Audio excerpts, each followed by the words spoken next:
The projector hummed quietly as my presentation reached its crescendo. 12 international investors leaned forward in their chairs, captivated by the quarterly growth charts displayed on the screen. These weren't just impressive numbers, they were revolutionary for our industry. I could see genuine interest in their eyes as I explained how our manufacturing process would transform their market. As you can see from these metrics, I said, gesturing to the screen, we've managed to increase efficiency by 37% while simultaneously reducing material waste. This isn't theoretical. These are actual results from the pilot program I developed last year. I felt my phone vibrate in my pocket. Normally, I'd ignore it during a presentation this crucial, but we were expecting confirmation on shipping logistics that these clients needed to hear about. I apologized and glanced discreetly at the screen. The message made my throat close. Your position has been eliminated effective immediately. Finish the meeting and clear your desk by 5 p.m., Dominic. My fingers went numb. The room blurred momentarily as I tried to process what I was reading. 6 months of strange behavior from Dominic suddenly crystallized into perfect clarity. The way he'd started excluding me from strategy meetings, how he'd been asking increasingly detailed questions about my process documentation, the casual request to share my client contact information. I must have visibly faltered because Irina, the lead investor, leaned forward with concern in her eyes. Everything okay? My phone screen was still illuminated, the message clearly visible. I watched as her gaze flicked down to it, then back to my face. Her expression shifted from concern to something more calculating. Is there something we should know? She asked quietly. The other investors were watching now, the atmosphere in the room transforming from enthusiastic to uncertain in seconds. In that moment, something inside me, something that had been bending for months, finally snapped clean. I placed my phone face up on the table. Actually, I said, feeling strangely calm, there is something you should know about this company. I turned to face the projection screen, where my carefully crafted presentation still displayed our success metrics. These growth numbers are genuine. What's not included in your information packets is that they came from my pilot program, one that uses sustainable materials from local suppliers, not the overseas manufacturers listed in your proposal. The investors exchanged glances. I pulled up a new slide, one not included in the official deck. These are the actual supply chain costs, I continued, pointing to figures significantly lower than what they'd seen in their packets. The difference has been systematically diverted elsewhere for the past year. The conference room door burst open. Dominic stood there, his face flushed red. There's been a terrible misunderstanding, but it was too late. The investors had seen enough. If you're enjoying this story so far, I'd love your support. Hit that like button, subscribe to hear more stories like this one, and drop a comment about what you think is going to happen next. Trust me, this is just the beginning, and you'll want to stick around for what comes next. My name is Victoria, and until approximately 40 seconds ago, I was the innovation director at what many considered the most promising manufacturing startup in the Northeast. My friends call me Tori, though not many people get close enough for that privilege. I've always been cautious with trust, a trait that served me well today. I graduated top of my class in chemical engineering and material science. While my classmates chased positions at massive corporations, I specifically targeted smaller companies where I could have genuine impact. When Dominic recruited me 2 years ago, he promised exactly that, the freedom to revolutionize our industry with sustainable practices. We're building something different here, he'd said during my interview, green eyes alight with what I mistook for authentic passion. Most companies talk about sustainability as a marketing gimmick. I want it to be our foundation. Those words resonated with everything I believed in. I accepted his offer despite higher-paying opportunities elsewhere. The first year seemed to prove I'd made the right choice. Dominic gave me resources, autonomy, and recognition as I developed our key manufacturing innovations. The trouble began subtly. So subtly that for weeks I questioned whether I was imagining things. It started with Dominic asking me to add his name to my research reports. Just for internal documentation, he'd explained, since I'm overseeing the department. Then came the executive meetings I was suddenly not invited to. Just budget discussions, he assured me. Nothing relevant to your work. I noticed changes to my presentation materials before client meetings, adjustments to cost projections, altered timelines. When questioned, Dominic would smile tightly, just making it more accessible for non-technical audiences. My project got renamed in company communications. My team members were reassigned one by one. My access to certain servers became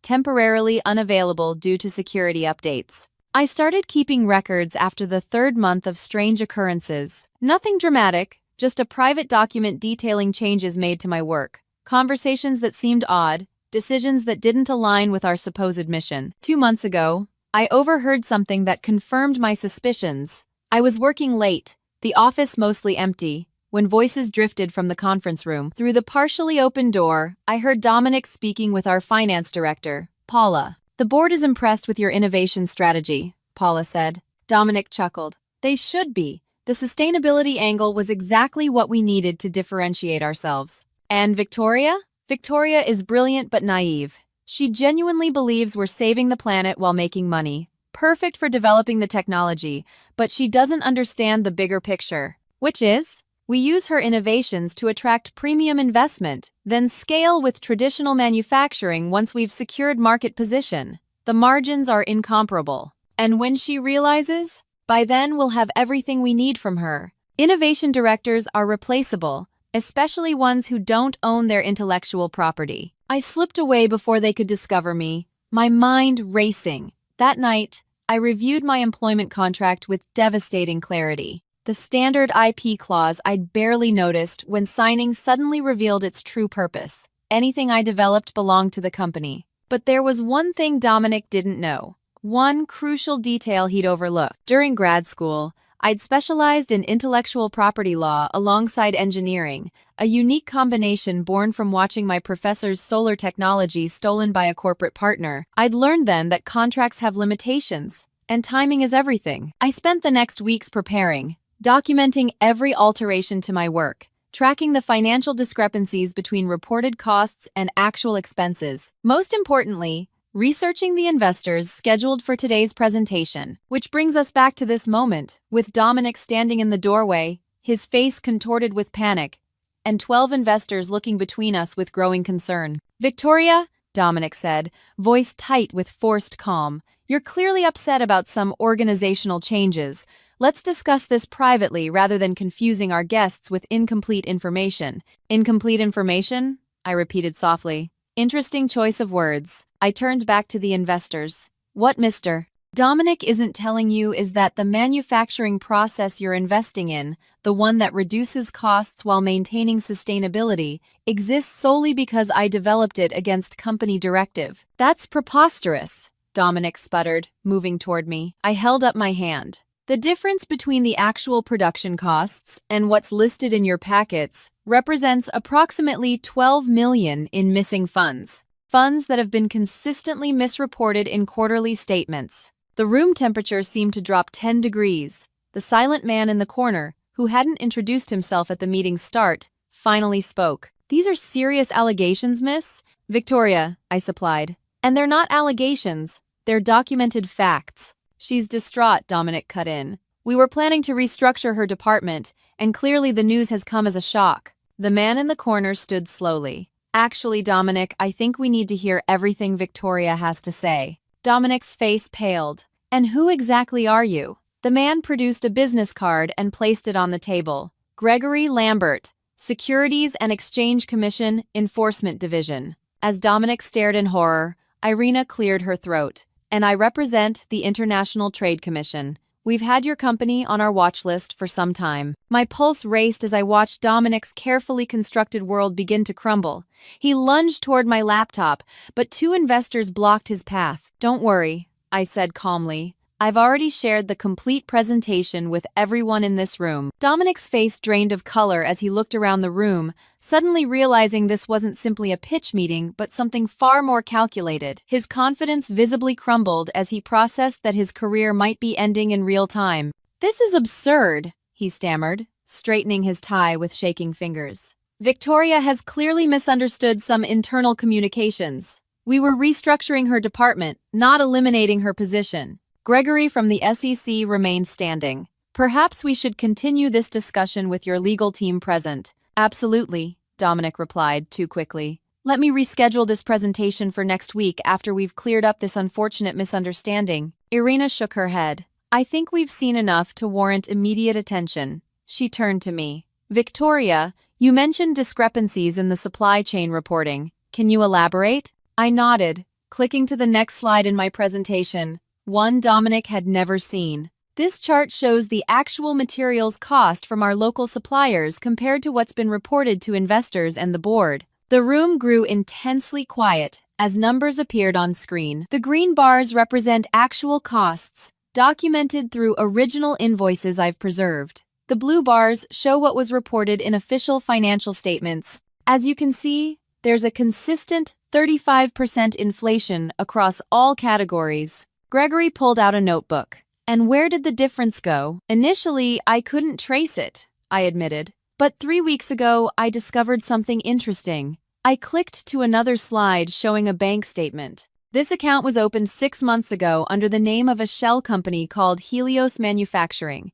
The address matches a property Dominic purchased last year. This is outrageous, Dominic shouted, his composed facade completely shattered. You hacked into private accounts. That's illegal. Actually, I countered calmly. I received this statement by accident. It was misdirected to my email instead of Paula's because our company addresses differ by a single letter. I simply opened an attachment sent to me. Gregory raised an eyebrow at Dominic. Is Paula your finance director? Dominic's silence was answer enough. Victoria, Irina asked, when did you first suspect financial irregularities? I took a deep breath, aware that everything I said next would be scrutinized in whatever investigation followed. 4 months ago, I noticed discrepancies between my original budget proposals and the final versions presented to clients. When I raised concerns, I was told it was standard markup, which would be normal business practice, Dominic interjected desperately. Except, I continued, the markup wasn't being reported as profit. It was listed as production costs, which artificially inflated our expense reports while creating a slush fund no one could track. The conference room door opened again. A security guard appeared, looking uncomfortable. Mr. Dominic asked me to escort Miss Victoria from the building, he explained hesitantly. Gregory turned to the guard. I'm with the Securities and Exchange Commission conducting an inquiry. Miss Victoria will be staying. The guard's eyes widened. He nodded quickly and backed out of the room. Dominic's breathing had become shallow and rapid. This is a setup. She planned this. Yes, I interrupted. I did plan this. Just like you planned to steal my work, take credit for my innovations, and then discard me once you'd extracted everything valuable. I turned to the investors. 2 months ago, I discovered Dominic had filed patent applications for my technologies, listing himself as the primary inventor and me as a minor contributor. The filing dates were backdated to precede my employment. One of the investors, a silver-haired woman who'd been quietly observing, finally spoke. I'm Eleanor with Brightline Capital. We've been considering a significant investment in your company specifically because of these innovations. She turned to Dominic. Were you aware that Victoria had already filed provisional patents 9 months ago as part of her graduate work? Dominic's expression shifted from panic to confusion. That's impossible. Our legal team verified. Your legal team verified what you told them. I clarified. The foundational work for these processes was documented in my thesis. I filed provisionals before joining the company. That's why I was comfortable signing your employment agreement. The core intellectual property was already protected. The room erupted in murmurs. Dominic lunged toward me, but 2 men intercepted him. You think you've won? He hissed, his charming facade completely gone. You have no idea who you're dealing with. The board will never believe you over me. They won't have to, Gregory stated flatly. The evidence speaks for itself. As security escorted Dominic out, I felt a strange hollowness replace the adrenaline that had carried me through the confrontation. Years of work, countless late nights, all the passion I'd poured into these innovations, and it had nearly been stolen with a simple text message. The meeting dissolved into organized chaos as Gregory began collecting statements and contact information from everyone present. Irina approached me privately. That took extraordinary courage, she said, but this is just the beginning of a complicated process. Are you prepared for what comes next? I nodded, though truthfully, I had no idea what awaited me. I couldn't let him take everything. Whistleblowers often pay a steep price, she warned, particularly when exposing someone as well-connected as Dominic. Her words sent a chill through me. Well, connected? I thought he was just ambitious. Irina's expression turned grave. Dominic didn't build this company alone. He has powerful partners who won't appreciate this public embarrassment. As the investors filed out, I gathered my materials, my mind racing. The victory I'd imagined suddenly felt incomplete, perhaps even dangerous. That night, I couldn't sleep. Every noise outside my apartment made me jump. Dominic's final words echoed in my thoughts. You have no idea who you're dealing with. I reviewed my options until dawn broke. By morning, I'd made a decision. I couldn't undo what I'd started, but I could prepare for whatever came next. I called my former graduate advisor, Professor Lin, who had warned me about Dominic when I first mentioned his job offer. You were right about him, I admitted when she answered. I wish I hadn't been, she replied. Where are you now? My apartment, but I don't think I should stay here. Come to the university. My office. 1 hour. Professor Lin had spent 20 years in industry before turning to academia. She'd seen brilliance stolen, credit misappropriated, and innovations buried to protect existing products. When I arrived at her office, she was already making calls. Victoria needs protection, she said into the phone. Not just legal, actual protection. After a pause, she added, because Dominic Vega doesn't operate alone. He's the charming face for investors, but Archer pulls his strings. My blood went cold. Archer? As in Hudson Archer? Hudson Archer was legendary in our industry, a pioneer who'd transformed manufacturing in the 1990s before expanding into technology, energy, and private equity. His name appeared on buildings at 3 universities. His foundation funded research worldwide. Professor Lin ended her call and turned to me. You've stepped into something bigger than a dishonest boss, Victoria. Dominic was installed as CEO because of his charisma and technical background. Archer Capital provides the funding and connections that make everything possible. But why would someone like Hudson Archer need to steal my work? He could fund research teams worldwide. Because what you've developed threatens his existing investments. Your manufacturing process makes half his portfolio obsolete. It's more profitable to control your innovation than compete with it. I sank into a chair, the magnitude of my situation finally hitting me. What do I do now? Professor Lin's expression softened. What you've always done, be smarter than they expect. For the next week, I moved between temporary accommodations, never staying anywhere more than a night. News of the investigation broke in industry publications, though my name wasn't mentioned. Dominic had been placed on administrative leave pending an internal review. The board of directors called me for an emergency meeting. Through my newly hired attorney, I agreed to meet at a neutral location. The temporary conference room felt sterile and tense as 5 board members filed in. I recognized only 2, Paul Winters, the chairman, and Teresa Gale,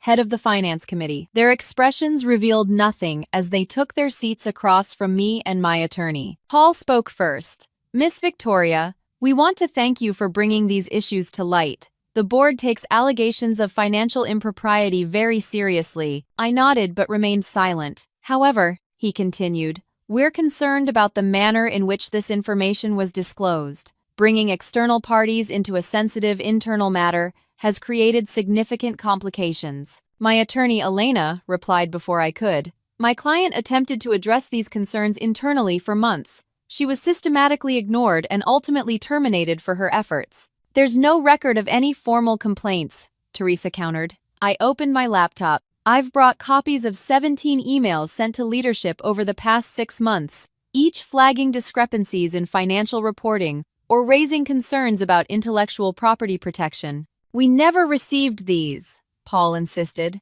Perhaps because Dominic maintained exclusive control over board communications, I suggested. But I anticipated that possibility, which is why every email was blind copied to my personal account and time-stamped. The room grew uncomfortably quiet. What exactly do you want, Victoria? Teresa finally asked. I want what I've always wanted, to see my work used to create sustainable manufacturing practices that benefit everyone, not just wealthy shareholders. Paul leaned forward. Let me be direct. The company is prepared to offer you a generous settlement with a non-disclosure agreement. You would be compensated for any inconvenience while allowing us to handle this matter discreetly. Elena smiled thinly. My client isn't interested in being silenced. The alternative could be unpleasant for everyone, Teresa warned. Lengthy litigation drains resources and damages reputations, often for all parties involved. Is that a threat? I asked quietly. It's reality, Paul replied.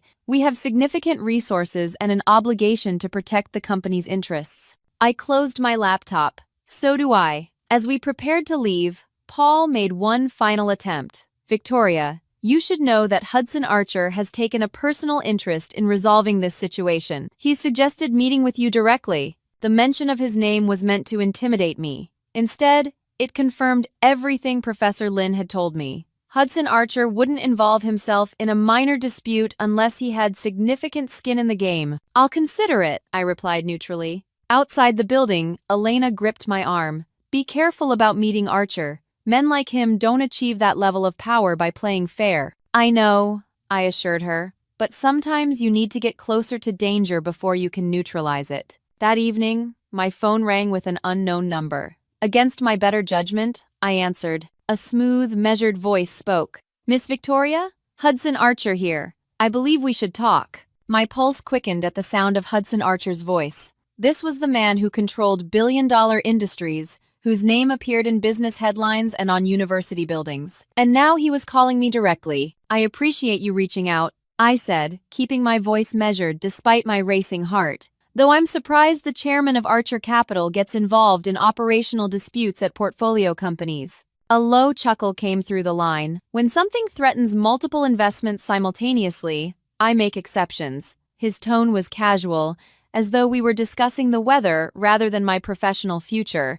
Would you be willing to meet tomorrow? My private office downtown. Every instinct told me this was dangerous. Yet refusing wasn't an option if I wanted to understand what I was truly up against. I'll be there, I agreed. With my attorney. That won't be necessary, Archer replied smoothly. Just a friendly conversation between colleagues. Nevertheless, she'll be joining me. A pause. As you wish. 3 o'clock tomorrow. My assistant will text you the address. After he hung up, I immediately called Elena and Professor Lin, putting them on a conference call to discuss strategy. He's trying to intimidate you, Elena warned. Men like Archer believe their reputation alone will make you back down. Professor Lin was more blunt. He'll offer you everything you think you want, then take twice as much in return. What choice do I have? I asked. If I refuse to meet, he'll just use other methods to pressure me. You always have choices, Victoria, Professor Lin said. But you need leverage, something he values more than silencing you.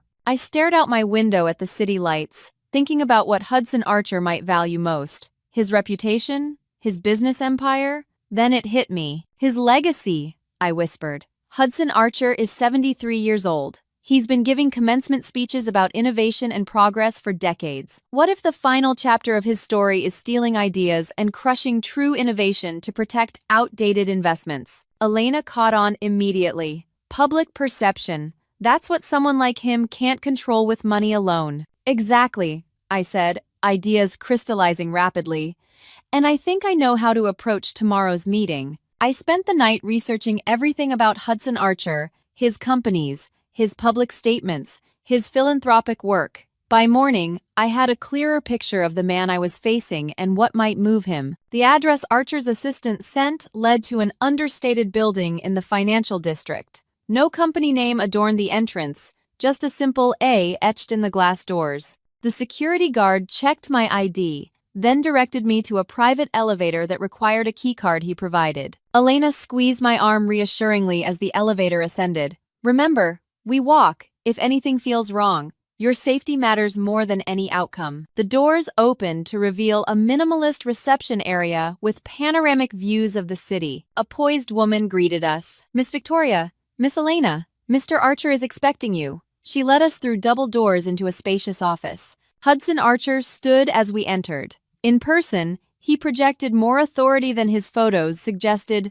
Tall and lean with penetrating gray eyes that missed nothing. He wore a simple charcoal suit that probably cost more than my annual salary. Victoria, he said, extending his hand as though we were old friends. Thank you for coming. I shook it firmly. Mr. Archer. Hudson, please. He gestured to a seating area by the windows. Can I offer you anything? Coffee? Water? We both declined. His attempt at casual hospitality felt calculated, A power play to establish himself as the gracious host rather than an adversary. "I've followed your career with interest," he said once we were seated. "Your graduate work showed remarkable promise." I raised an eyebrow. My graduate work was hardly on the radar of someone like you. A slight smile. "I fund research in sustainable manufacturing across 17 universities. Promising innovations don't escape my notice." He leaned forward. "Which is why Dominic's actions are particularly disappointing. Rest assured, I knew nothing about his financial improprieties."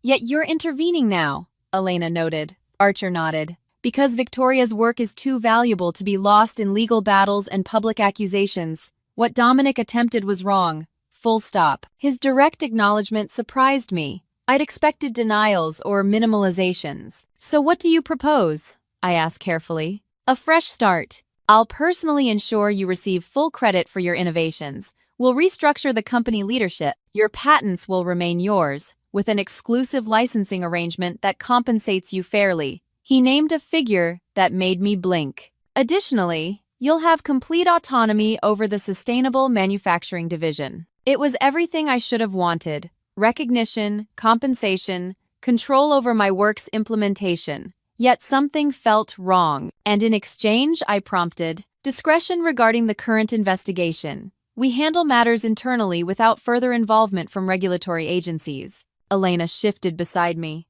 "You're asking Victoria to potentially obstruct a federal investigation." Archer shook his head. "I'm asking her to clarify that her concerns have been addressed satisfactorily. The regulators can focus their limited resources elsewhere." I studied him carefully. "Why does this matter so much to you personally?" "This goes beyond protecting a portfolio company." For the first time, I saw a crack in his composed facade. Something flashed in his eyes. Concern, perhaps even fear. "Your manufacturing process isn't just innovative, Victoria. It's revolutionary. It makes traditional methods obsolete virtually overnight." He gestured toward the city skyline. "I have investments in 14 manufacturing companies that would face extinction if your technology spreads too quickly." "So this is about protecting your investments," I concluded. "It's about controlled transition," he corrected. "Immediate disruption creates chaos, jobs lost, communities devastated. I'm proposing managed implementation that allows for adjustment." His argument made logical sense, but I'd done my research overnight. Interesting perspective from someone who made his initial fortune by aggressively disrupting the steel industry in the 90s, causing 3 major manufacturers to close within 18 months. Archer's expression hardened slightly. "I've learned from past mistakes." "Or you're protecting yourself now that you're on the other side," I countered. The temperature in the room seemed to drop. Archer leaned back, studying me with new intensity. "What do you want, Victoria? Beyond what I've offered." "Transparency," I replied immediately. "No more shell companies or hidden ownership. Full disclosure to investors about how my technology actually works and what it means for existing manufacturing methods." He considered this. "That would trigger market adjustments." "Yes," I agreed. "It would. I need time to reposition certain holdings first." Elena interjected. "That sounds suspiciously like using insider information for trading advantage." Archer smiled thinly. "I'm simply being practical." "So am I said, reaching into my bag. I withdrew a thin folder and placed it on the table between us. "This contains evidence that Archer Capital has been actively suppressing similar innovations from at least 3 other researchers over the past decade. Each case follows the same pattern: promising technology acquired through a subsidiary, then mysteriously shelved or restricted through exclusive patents." His face remained impressively neutral, but his hand tightened slightly on the armrest. "Where did you get this information?" "Professor Lin has been tracking patterns of buried innovation for years. After Dominic's actions raised red flags, she connected some dots." For several long moments, Archer said nothing. Then, surprisingly, he smiled, a genuine expression that transformed his severe features. "Claudia Lin. I should have known she'd be involved." He shook his head slightly. "We were research partners 40 years ago before taking different paths." "Different ethics, you mean?" I corrected. "Different perspectives on progress," he countered. "Claudia believes in radical transparency regardless of consequences. I believe in measured transitions." He tapped the folder. "This information could damage more than just me, Victoria. Thousands of jobs depend on stable markets." "I'm not looking to create chaos," I assured him. just to ensure my work isn't buried like those others. The negotiation that followed lasted nearly 3 hours. Elena proved invaluable, catching subtle loopholes in Archer's proposed terms. By the time we reached a tentative agreement, the sun was setting over the city. Archer extended his hand again. "I underestimated you, Victoria. That won't happen again." "I certainly hope not," I replied, shaking his hand firmly. As Elena and I rode the elevator down, she whispered, "Did we just negotiate with the devil?" "We negotiated with a businessman who forgot that innovation can't be controlled forever," I corrected her. "And we got what we needed." The following weeks passed in a blur of legal documents, restructuring announcements, and carefully worded press releases. Dominic resigned to pursue other opportunities. The board appointed an interim CEO with a strong ethical reputation. Most importantly, my patents remained mine, with a licensing agreement that maintained my control over implementation. What no one except Elena and Professor Lin knew was that our agreement with Archer contained a hidden protection. If my technology was restricted or its rollout delayed beyond specific benchmarks, a trust would automatically release all Professor Lin's research on buried innovations to selected journalists and regulatory agencies. 6 months later, I stood on a manufacturing floor watching workers implement my process at full scale. A news crew filmed for a feature on sustainable industry innovations. The reporter turned to me. "Your technology is being called revolutionary. Did you expect this level of impact when you developed it?" I smiled, thinking of the path that had led here. "I always believed in its potential. I'm just grateful it found the right home for proper implementation." What I didn't say was that the right home had emerged only after Hudson Archer reorganized his manufacturing holdings, divesting from companies that couldn't adapt and investing heavily in those that could. The market adjustment happened gradually enough to avoid chaos, but decisively enough to create genuine change. The text message that had shattered my world that day in the conference room ultimately forced a reckoning that made my innovations stronger. Dominic had tried to eliminate me, not realizing that by pushing me to the edge, he'd only ensured his own downfall. That evening, I received an unexpected email from Hudson Archer. "Victoria, watched your interview today. The Western manufacturing plant exceeded efficiency projections by 23%. You were right about implementation timeline. Sometimes old dogs can learn new approaches. If you're interested in discussing the next phase, my door remains open. H.A." I smiled as I typed my response. "Glad to hear about the Western plant. Happy to discuss next steps. This time, I'll bring the coffee. Victoria." My revenge wasn't destroying careers or companies. It was ensuring that innovation couldn't be buried, that truth couldn't be silenced with a simple text message. By standing my ground against both Dominic and Hudson Archer, I'd not only protected my work but potentially changed how an entire industry approached progress. Sometimes the most powerful revenge isn't about tearing someone down.